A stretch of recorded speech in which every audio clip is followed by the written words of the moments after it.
Hi everyone, this is Paul Mandeville, Chief Product Officer with Quick Pivot, and welcome to our February 2016 webinar, Slaying the RFP Monster.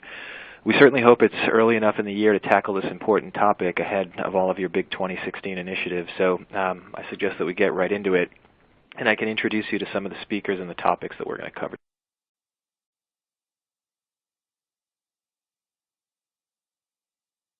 today. So with me on the phone today is Alyssa Prettyman from Scratch Marketing and Media and David Rabb from Rabb Associates. Scratch Marketing and Media has been one of our go-to partners for research projects in the industry, and certainly Alyssa's work on this one comes through in some of the slides that follow. And David Rabb has been a marketing analyst, thought leader, speaker, presenter, and analyst for a number of years, and we value his firm's research and opinion on topics like this. And for those of you that have been working in the marketing industry for a while, there's a pretty good chance that David might have helped you on an RFP or two in a past life, so he certainly has opinions on this topic. So let's take a look at the topics that we're going to cover today and some of the content.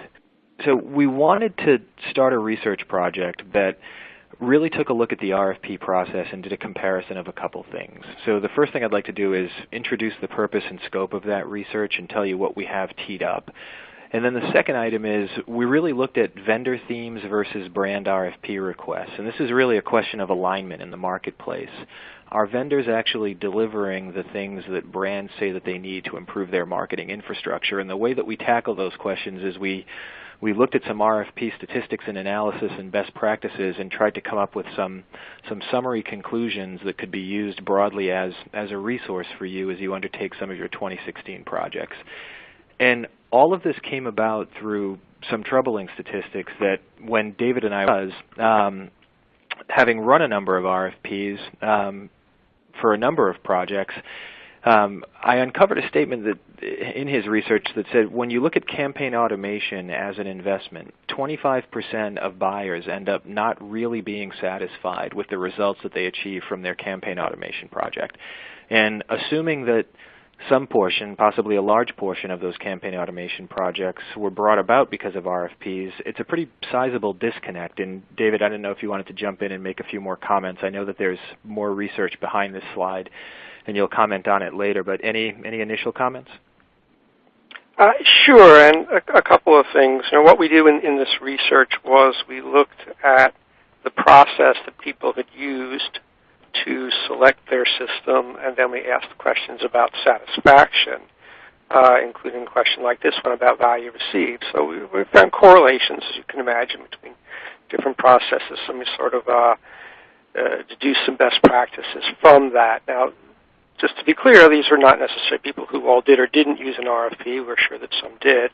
But you know, to find 25% dissatisfaction is not unusual. Lots of surveys come in with this sort of a statistic at about that dissatisfaction level, but it's still a very distressing number.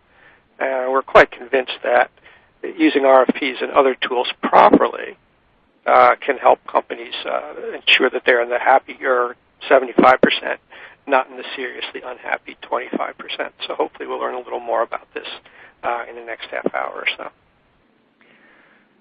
So from our perspective, a reasonable dissatisfaction number, when we look at the investments that brands make in developing, crafting the content for, evaluating RFP responses, and then from the other side, the amount of effort that vendors like Quick Pivot put into trying to deliver a response that both answers the questions asked by brands, but also delivers from some value. It's an awful lot of work going into a process that, if it's going to fail 25% of the time or not produce the results that we need, it really deserves some examining. And we wanted some simple answers to some seemingly simple questions that kind of break up into three categories. So, looking at the vendors, for example, we wanted to take a look at what themes are being presented by the vendors, and is there some consistency across all of those themes, and do they reflect the right priorities for 2016? And then from the brand's perspective, the brands that are developing the RFPs,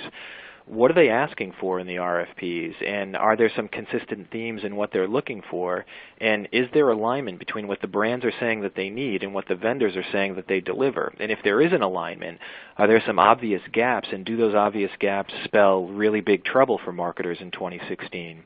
And then obviously, as David mentioned, having worked to sort of deliver RFPs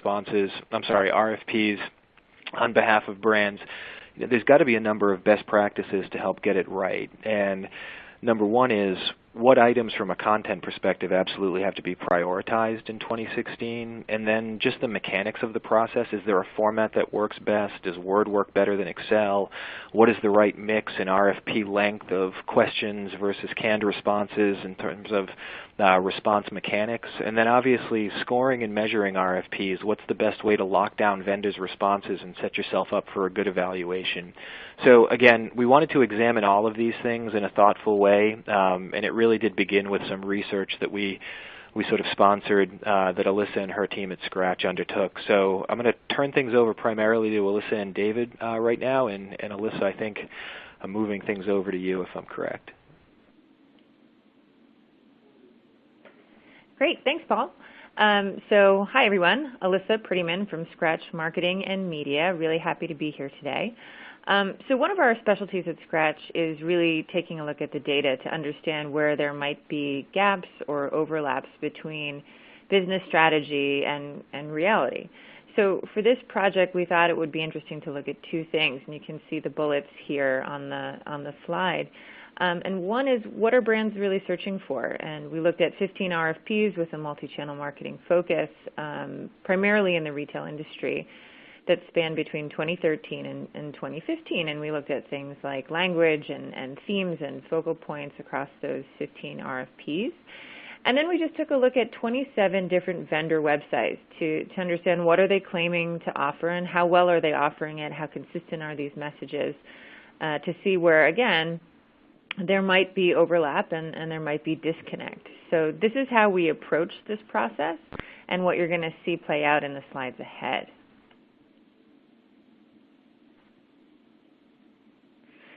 Okay, so on this slide, what you're looking at is some of the work I mentioned in part one just now. This is the brand audit, the vendor audit.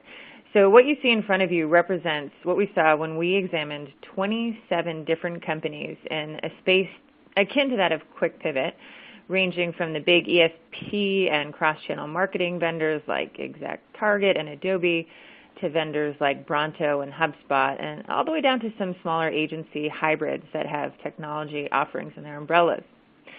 So we went to these websites and we started looking for themes promoted on their home page and supporting primary pages like solutions or products or even about us pages.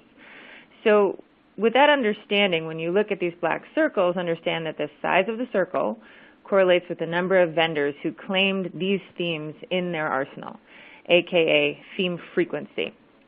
So example, most of the companies we looked at claim to offer insights and data-driven decisions as part of their product solution or offering. And then next we looked at theme strength, so the vertical bar on the left-hand side. And this was measured by how often this same theme was being repeated, potentially using different terms, keywords, or phrase variation.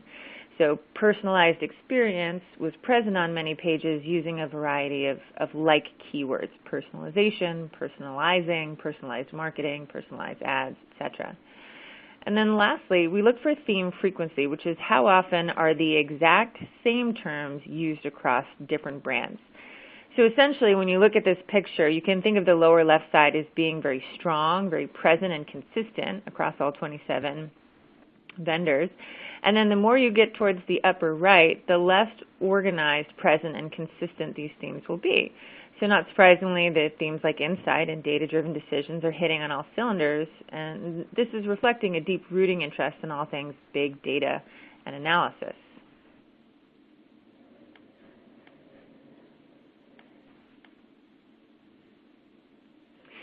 So now we're going to push that information into the back seat a little bit. So we know what the vendors are talking about. How can we now examine the RFP process and identify the primary concerns we are looking for to see where there's overlap and where there's disconnect to help streamline the conversation moving forward? So this is where you saw a few slides ago that we examined 15 RFPs for companies seeking multi-channel marketing and technology for retail. And we're going to take a look at the results on the next slide.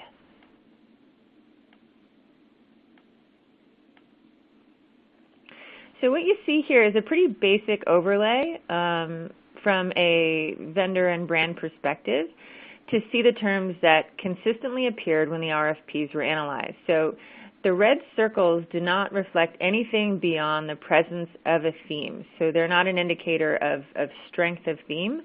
However, it's important to note that all 4 were consistently sought in the RFP process, more so than any other.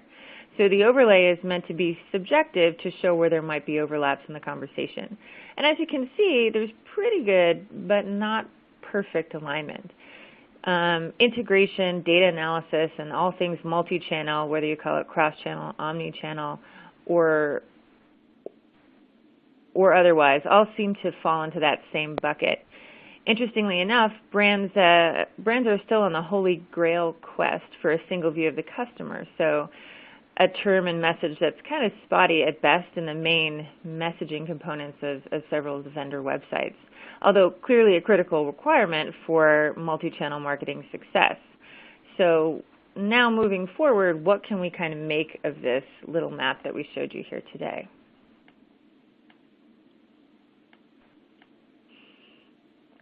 So at a high level, while some of the terminology may be a little bit nuanced, overall it appears that we're saying we need a single view of the customer in order to make better marketing decisions that really drive results. And this puts vendors in a tough spot. A lot of this terminology is new and it's evolving, so they're playing it safe and trying to stay in a league with their peers in terms of language. What really separates these vendors is still a bit muddy, so this isn't surprising, right? We're evolving our technical capabilities at such an astounding rate, but we really don't know how to talk about it yet in a way that's meaningful. And then for the brands who are looking for a DIY platform, they're not going to have the easiest time finding or searching for solutions that speak their language. So they really need to dig into websites that seem to come close, which will likely result in an overwhelming amount of generalized messages that are going to make it hard for the brand to differentiate. So essentially, brands really need to pay attention during the RFP process, and they need to know their own needs very deeply and align their asks as best they can with vendor capabilities in order to drive the best possible outcome, which is not an easy thing given the challenges outlined above. So moving forward, we're just going to take a look at some kind of high-level RFP analysis and statistics.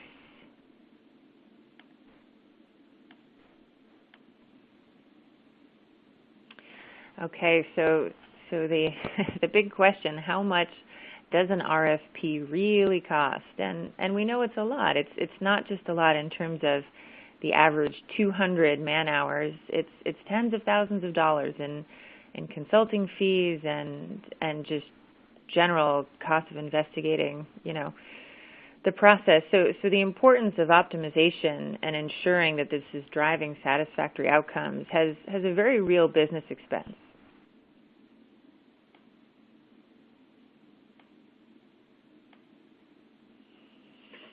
And then overall, with the understanding that this is a relatively small sample, but just to categorize what we did see, when we looked at the RFPs by length and format, we found a reasonable mix. Length was all over the map depending on the type of solution and the depth of the needs of the brands. And then words seemed to be pretty popular as far as file types go, which from a ranking perspective surprised us a little bit, as we would have assumed that Excel would work a little bit better from a scoring perspective, but this is just sort of how those numbers broke out for us.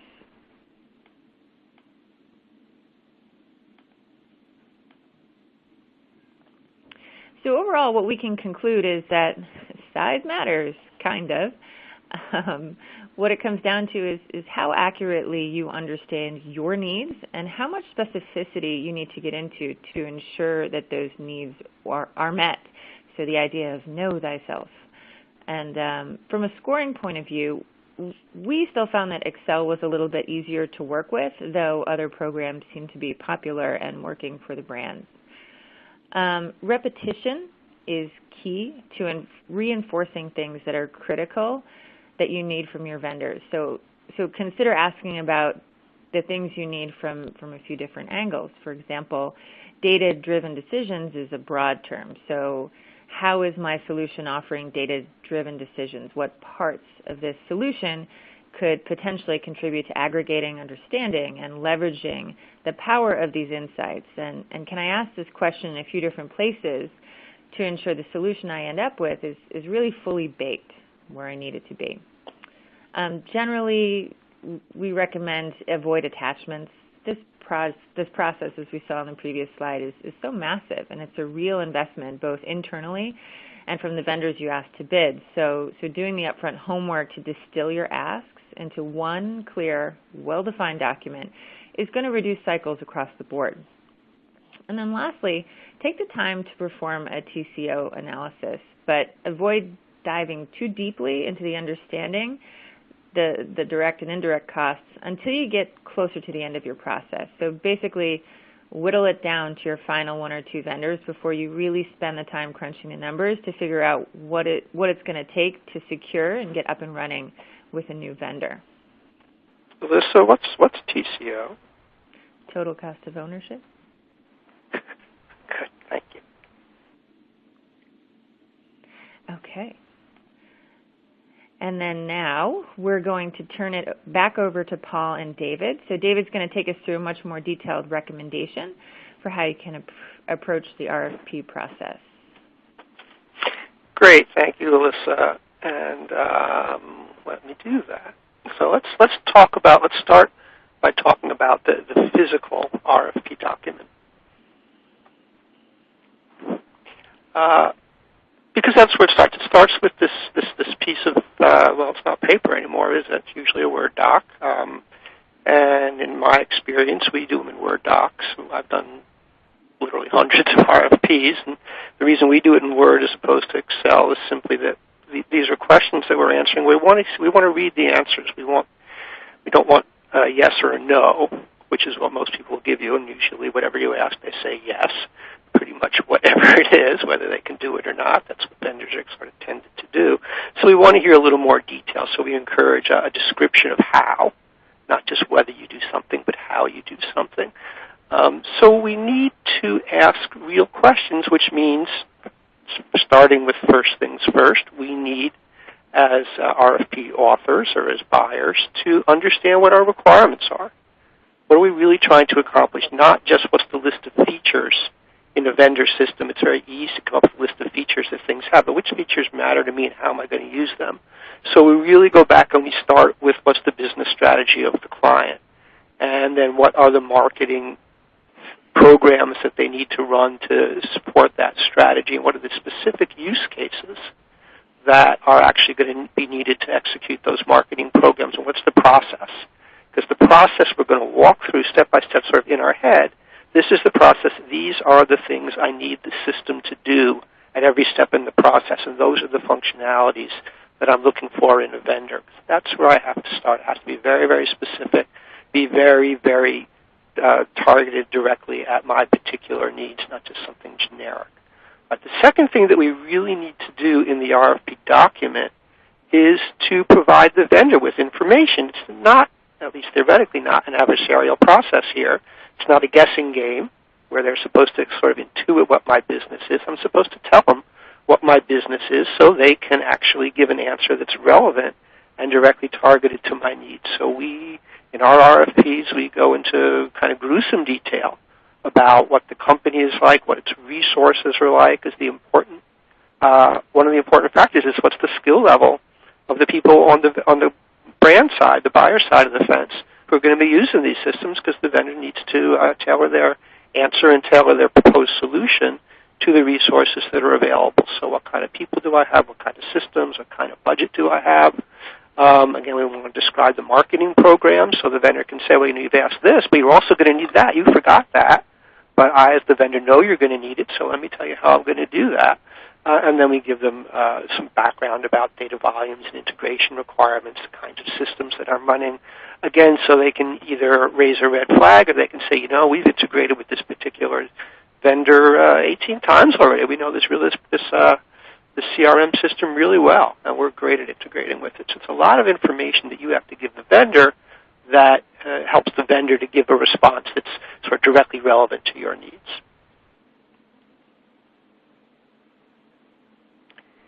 The second thing that we need to do is we need to respect the vendors. It's a lot of work to respond to an RFP.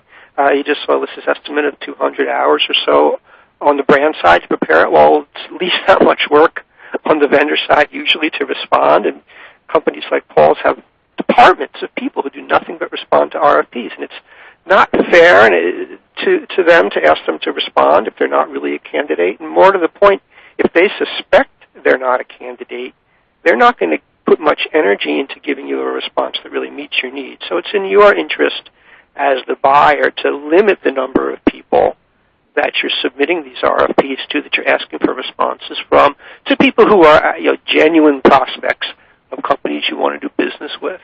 Again, as we just said, you want to make sure you give them enough information that they can respond intelligently. It's not a guessing game.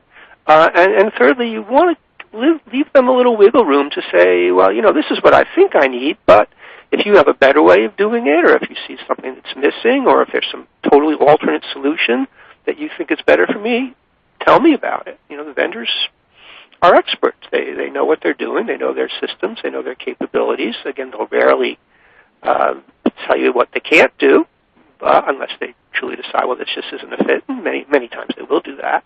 But it's good to at least let them have the option of saying, there's a different way to do this, and this is how we think you should do it, and this is why. And part of that as well is simply in terms of running the process itself. But, give them a schedule, answer their questions, clarify whatever's clarified, just sort of be organized about it. It's a business relationship. You want to be professional. They want to be professional, and it's just to everyone's advantage just to sort of have things go along nicely, open, transparent, smooth running sort of thing.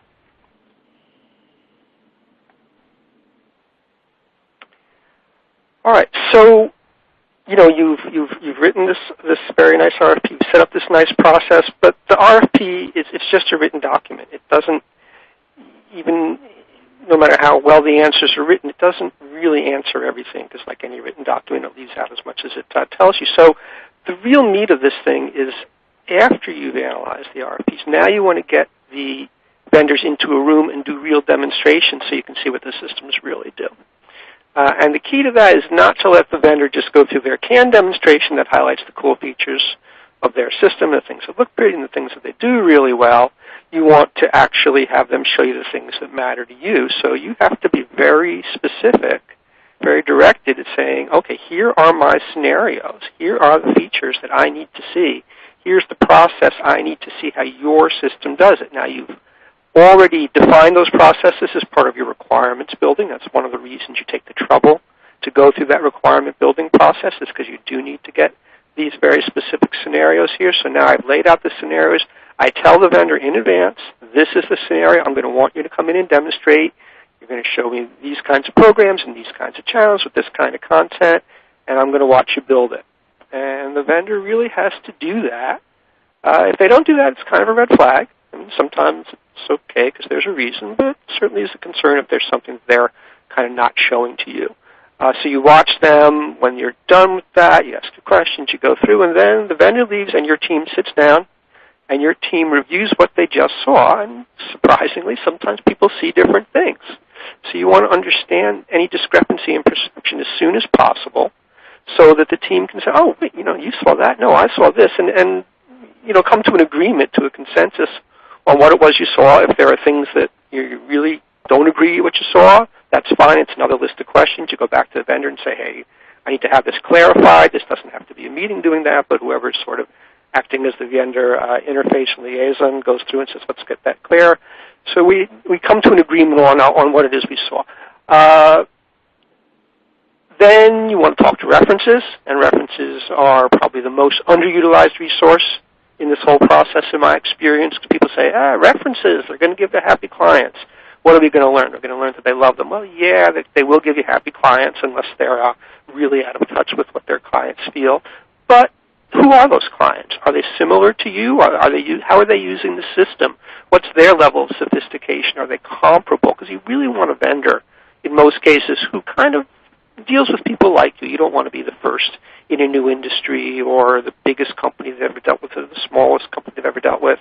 I mean, sometimes that's okay, particularly if the vendor has some really great capabilities that you can't get anyplace else. But most of the time you want to at least understand what you're getting into, and you can learn that from references. You can learn about strengths and weaknesses. You can learn about a lot of things, even though the vendors, the references are overall quite happy with the vendors. Now you've done all that.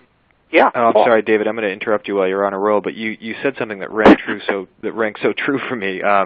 So I've literally participated and conducted and run hundreds of demonstrations, and almost never, and it could be a failure on my ability to communicate, have I left the room saying that everybody that just listened to that pitch is on the same page. So under your bullet point number 3 on the demonstrations, is there an expected number of times that a brand should expect a vendor to come back to reconcile any gaps in how the team received the demo and understood what was and wasn't possible?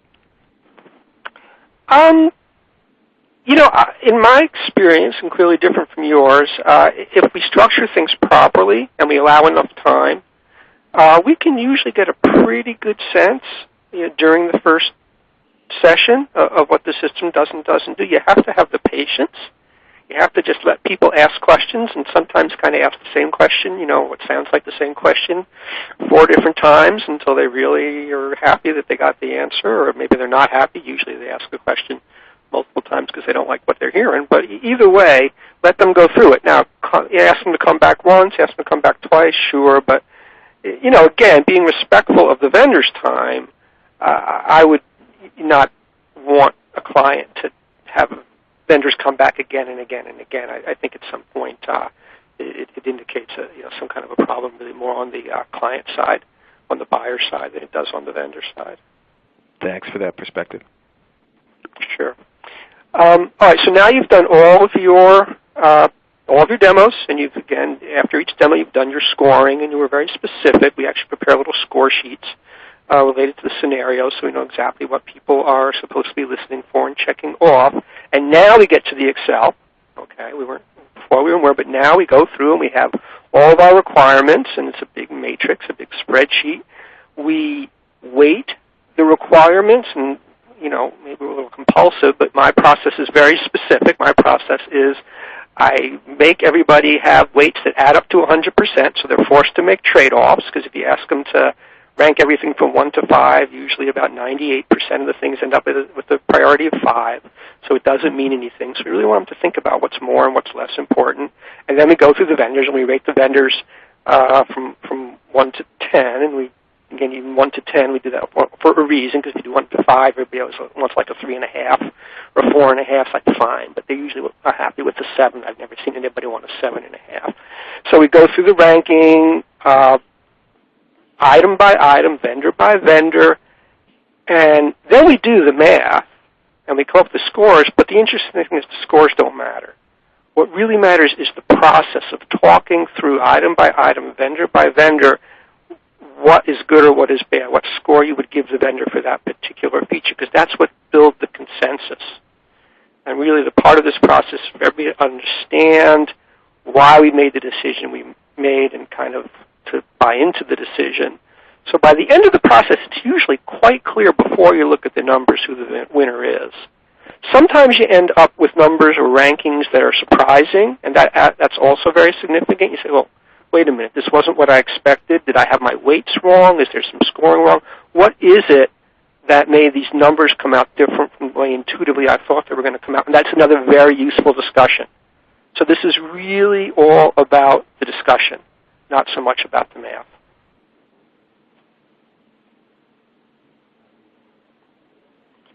Now here is a little more of that research we talked about, and again what we did was we asked people about how they ran their process, then we asked them about how satisfied they were with the results, and we found some interesting correlations. The way to read these graphs is higher is better.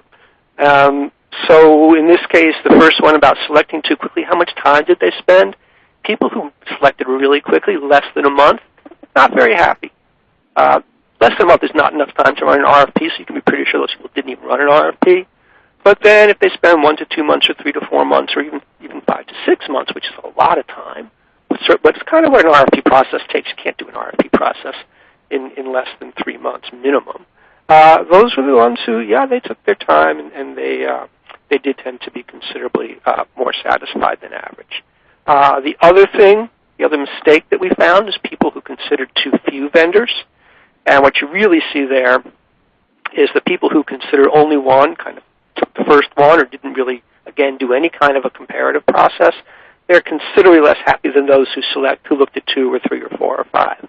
Interestingly, not that those who looked at more were happier. It was just you looked at one or you looked at more than one. And my interpretation of that data after much pondering was that people who looked at least 2 vendors had been forced to run some kind of a formal process, define their requirements, sort of do things in an organized fashion. If you can only look at one vendor, you don't have to do that. But the minute you look at 2 vendors, you have to do the process, and it's against the value of that preparation, thinking through what your requirements are, and then running a comparison. That's where so much of the value comes from in ensuring that you're getting a system that you really need. And then a third thing here that we looked at, again, satisfaction versus what the criteria were. What did they evaluate on? And what we found here, and this doesn't even show as important as it is that the one thing that really mattered, where there was a big jump in satisfaction, is did they evaluate on features, on feature breadth, which you would think, well, how could you not? But actually only about half of the people checked off feature breadth as one of their evaluation criteria. And guess what? People who look at features are happy. People who look at other things like APIs or even cost or easy to learn, they're not necessarily so happy. Which, if you think about it for about 3 seconds, if you get the wrong features, it doesn't matter whether it's easy or cheap or anything else, right? So you really have to focus on the features, which takes you right back to doing your requirements and doing your RFP. So it all is very consistent as to what you need to do, and there's simply no getting around the need to do that dirty work of really figuring out your requirements, getting them documented, getting them in the RFP, and then assessing the vendors against them. It's simply, you got to eat your broccoli. You got to do your homework. Quick summary on this. Use RFPs when you need RFPs. You don't always need an RFP. If your requirements are really simple, you know exactly what you need, you know the industry very well, you know the vendors very well, maybe you don't need one. But lots of times you do have choices. Lots of times you do need to do a more formal comparison. Secondly, of course, use the RFPs wisely. That's write the RFP properly, get the documents, get the requirements documented, get your background information documented, run a good process, do all that. And then thirdly, again, RFPs alone aren't enough. Do those demonstrations, look at those scenarios, do those recommendations, do the other things that you need to make sure you're getting the vendor that you want. Anybody else have a comment on this? No, I think that's a good summary, David. I'll jump in just because there seems to be 2 or 3 questions that come up all the time, having been in this space for a while. So I guess the first one is, a lot of times when brands undertake these initiatives, they're looking for outside help from a consultant, from someone like your firm. This might be a little bit of a layup for you, but what are the sort of scope of services that are involved if a brand hires outside help to run the RFP process? Is it soup to nuts, or is it pieces of the process that consultants are best used for? Is it a good cop, bad cop scenario? And are there any best practices that you've experienced? Well, there certainly are best practices. I would say it's an interesting question because it's changed over the years. And you were very diplomatic in not mentioning how long I've been doing this, but it's as you say, a number of years. That's right. I appreciate that. And back in the day when marketers really hadn't been buying much technology, they were scared to even talk to IT people, and they needed a lot more help than they do today. Today, many marketers are a lot more tech savvy. But they're still not, they still need help in defining requirements often. They still need help certainly in the mechanics of structuring the RFP. It's often still very helpful for them to have someone act as an intermediate between the vendor and the client, just to sort of avoid a lot of extraneous noise, communication back and forth, so the marketers can do their jobs and not spend too much time fending off salespeople who are doing irrelevant things. So there's a number of services, and then just the administrative stuff, just getting the docs out there, answering the questions, setting up the demonstrations, all the kind of things that nobody has time for. You let a consultant do that. They're good at it. They have the experience. They know who to talk to. So there's a pretty broad range of services that we can provide, that we do provide. But a lot of it definitely depends on what resources and what skill levels are in-house as well. Okay. Thanks for that one. I have a quick question as well. So I'm curious, from your perspective, David, if the size and the shape of the company, from what you've experienced, has any impact on how well these companies actually know themselves, right, and understand their own requirements. And have you seen that certain industries or certain size companies know their requirements better than others? Well, we actually did ask some questions in this research about company size, and there was less correlation than you might have expected between things like the length of the process and the satisfaction level. Big companies were not any happier than small companies, with the exception of really small companies who only looked at one system, which small companies were more likely to do. But what we did see was that big companies, they moved a little slower, they asked more technical questions, so there are some different styles of big companies versus small companies, and although we did look at industry, but you will also certainly find that different industries have different issues, and they're going to ask different questions as well. So yeah, there are differences. Basically, big companies tend to be a little more bureaucratic, just the nature of the beast. The IT people tend to be involved, and usually that's great. Sometimes not so much. It just depends on what the particular agendas are of that organization. But it's they all have their little style. But honestly, the companies differ. I would say there's more variation within a given industry than there is from industry to industry. Every company has its own culture, and they differ wildly, even in the same industry, and that's really what drives it. Great. So I've got one more, David, if you don't mind. So a lot of times there's concern on the part of the brand that if they issue an RFP, there might be some legal obligation to sort of move ahead with selecting a particular vendor and actually funding and initiating a project, which kind of leads to the conflict between issuing an RFI, a request for information, versus an RFP, which is a request for proposal.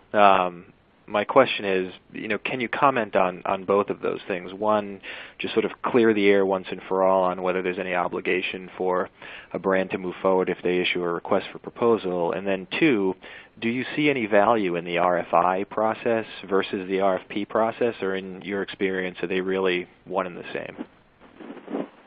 Well, in terms of the legal obligation, at least my RFPs, we simply have some boilerplate in there that says there's no obligation created, and so far as we know, that's never there's never been any issue beyond that.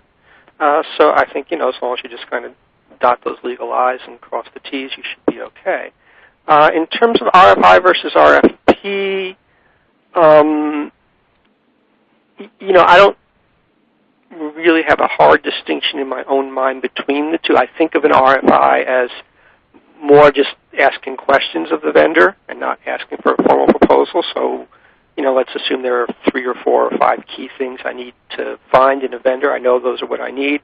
I might just go out and ask a whole bunch of vendors, either in writing or just orally, or an email. Do you do this? Don't you do this? More importantly, how do you do this? Because again, the answer is always yes, we can do it, but we do it with duct tape and hamsters. So to me, that's a good use of an RFI. If I have a short set of questions I want to ask a lot of vendors as sort of a screening, and then I screen down to 3 or 4 or 5. I would never want to go out to more than say 6 vendors with a formal RFP. Again, I don't think it's a good use of anybody's time, either the buyers or the sellers. Okay, thanks for that, David. So I think that probably wraps things up. There weren't any questions left on the top of my hopper list. Anything, Alyssa, from your perspective? I don't think so. I think David, super interesting stuff. I think the better, companies and brands can define their own expectations, the more they're going to be able to teach vendors what they need to be saying, which is where I think from my perspective, where we can start to narrow those gaps and get more overlaps between the two. So really interesting stuff, David. Thank you. Pleasure. Thank you. Okay. So with that, I think we're going to close it out. Appreciate everybody taking some time and listening.